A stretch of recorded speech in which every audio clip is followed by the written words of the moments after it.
அன்பு peppers TV நேயர்களுக்கு இனிய காலை வணக்கம். நேயர்களே, வேல்யூஸ் அதாவது மதிப்பு அப்படிங்கிறத பற்றி நம்ம ஆரம்பித்தோம் நேற்று பேச. இதை பற்றி நிறைய கருத்துக்கள் இருக்கு. அதையெல்லாம் நான் உங்களோட பகிர்ந்துக்கலாம் அப்படின்னு இன்னைக்கு தொடர்ச்சியாக நான் சில கருத்துக்களை சொல்ல போகிறேன்.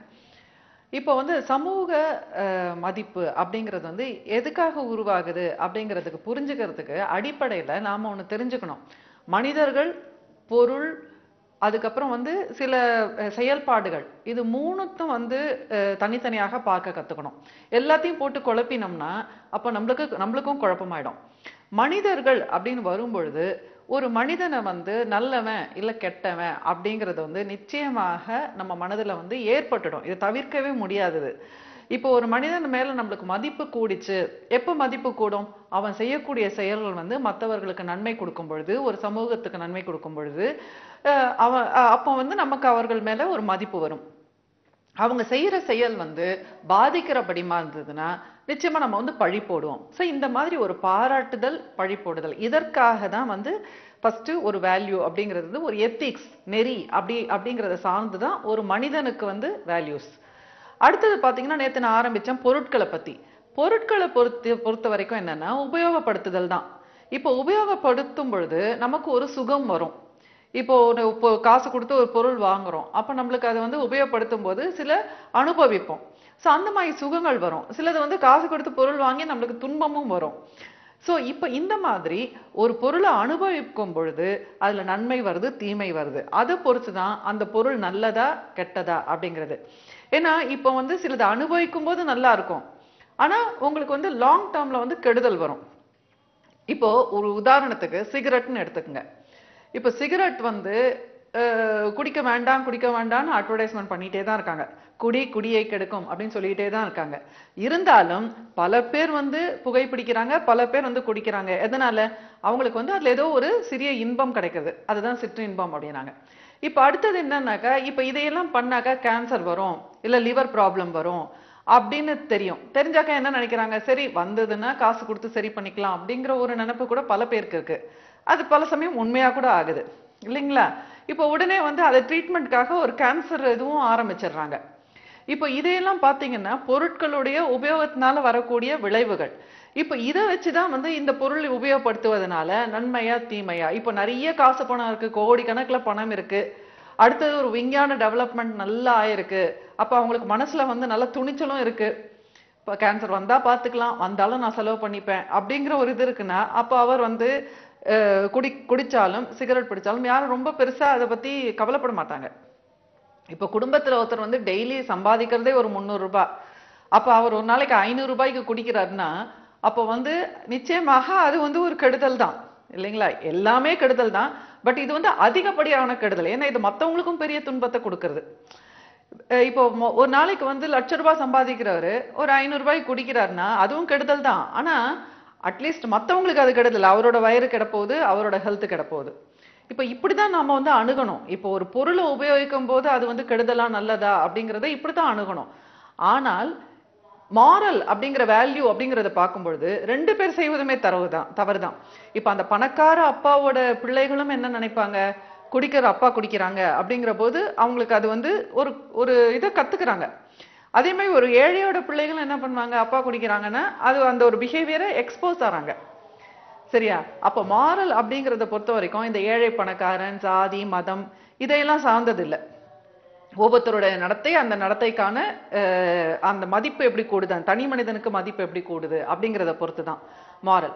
அடுத்தது பாத்தீங்கன்னா இக்கனாமிக்கலி அப்படிங்கிறது ஒண்ணு வருது. அதாவது இக்கனாமிக்ஸ் அப்படிங்கிற பொழுது நான் சொன்ன மாதிரி இந்த காஸ்ட், அஃபோர்டபிலிட்டி இதையெல்லாம் பொறுத்து ஒரு நல்லது கெட்டதுன்னு சொல்ல வரும்.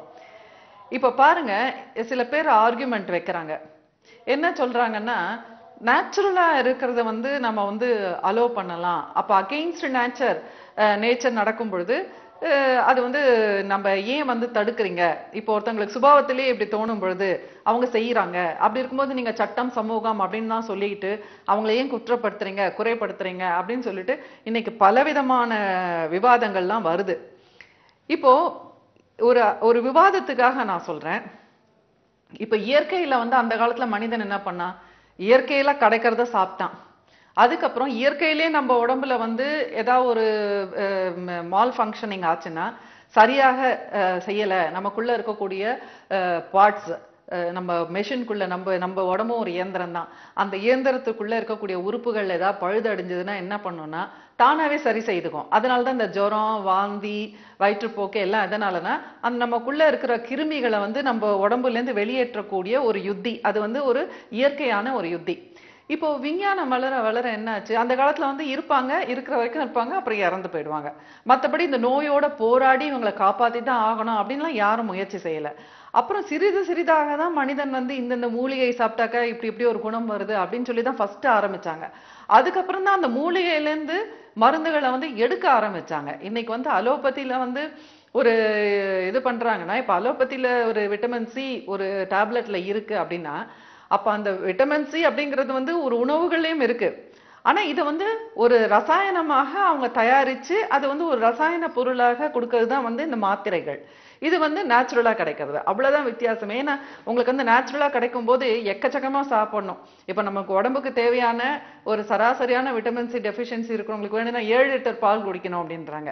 அப்ப 7 லிட்டர் பால் நம்மளால குடிக்க முடியாது அப்படிங்கிறதுக்காக தான் ஒரு டேப்லெட்ல வந்து அதுக்கான எவ்வளவு கிடைக்குமோ அதை பண்ணி கொடுக்குறாங்க. சோ இதெல்லாம் நான் எதுக்காக உங்ககிட்ட சொல்ல வரேன்னா, வளர்ச்சி அப்படிங்கிறது வந்து எப்படி பரிமாணங்கள் தாண்டி வந்திருக்கு அப்படிங்கிறது. சோ இப்ப இதனால இப்ப இதை பார்க்கும் பொழுது ஒரு அப்ஜெக்டிவா உடல் சரியில்லை அப்படிங்கிறது ஒரு இயற்கையான ஒரு விஷயம். அப்ப அந்த இயற்கையை நம்ம ஏத்துக்கிறது இல்லையே. இது இயற்கை தான், உடம்பு சரியில்லைன்னா சரியில்லாத போட்டோம் அப்படின்னு நம்ம விடுறது இல்லையே. நம்ம வந்து அவங்கள காப்பாத்தணும், ஏன்னா காப்பாத்தி நார்மலா இருக்கிறது தான் நல்லது அப்படின்னு நம்ம மனசுக்குள்ள ஒரு நம்பிக்கை இருக்கு இல்லைங்களா. அப்ப அங்க வார்த்தை நார்மல் அப்படிங்கிறது வருது இல்ல. நார்மல்ங்கிறது என்ன, எல்லாரும் போல இயங்கிறது அப்படிங்கறது நார்மல் இல்லைங்களா. இப்ப இது மாதிரி தான் நம்மளோட நடத்தைகள்லயும் சரி, நம்மளுடைய பல விதங்கள்லயும் சரி, நம்மளுடைய அது ரசாயன மாறுதலாக இருக்கட்டும், இல்ல நம்மளுடைய எண்ணங்கள் நம்மளோட உணர்வுகள் வாயிலாகவாது இருக்கட்டும், ஒரு சில பேருக்கு ஒரு சில நடத்தைகள் வித்தியாசமாக நம்ம சொசைட்டில இருக்கக்கூடியவங்களை விட வித்தியாசமாக இருக்காங்க அப்படிங்கிற பொழுது உடனே அப்படியே இருந்துட்டு போட்டோமே அப்படின்னு நம்ம எப்படிங்க சொல்ல முடியும் சொல்லுங்க. அப்ப வந்து ஃபர்ஸ்ட் வந்து அவங்களை ஏதாவது சரி செய்ய முடியுமா, அவங்களது சராசரி மக்கள் எப்படி இருக்காங்களோ அந்த மாதிரி அவங்களும் வாழ்வதற்கு ஏதாவது வழி இருக்கா அப்படின்னு நினைக்கிறது தாங்க நியாயம். இப்ப பிரச்சனையே என்னன்னா அப்படி யாரும் நினைக்கிறது இல்ல. குறிப்பா ஒரு எக்ஸாம்பிள், இப்ப பரவி வரக்கூடிய ஒரு விபரீதமான ஒரு செயல் நான் சொல்றாங்க. இப்போ ஒரு ஆண் வந்து தன்னை பெண்ணாக உணர்வதும் ஒரு பெண் வந்து தன்னை ஆணாக உணர்வதும் இது வந்து இப்போதைக்கு இருக்கக்கூடிய பிரச்சனை. இந்த பிரச்சனையில என்னென்ன மாதிரி சிக்கலான விவாதங்கள் வருது அப்படிங்கிறத பத்தி மேலும் சுவையான தகவலுடன் நாளை சந்திப்போம். நீங்க உங்களோட பிரச்சனையை program@pepperstv.com எழுதுங்க. நேயர்களே ஒண்ணு நடுவுல வச்சுக்கோங்க, வெறி தவிர்ப்போம், நெறி வளர்ப்போம். நாளை மீண்டும் சந்திப்போம்.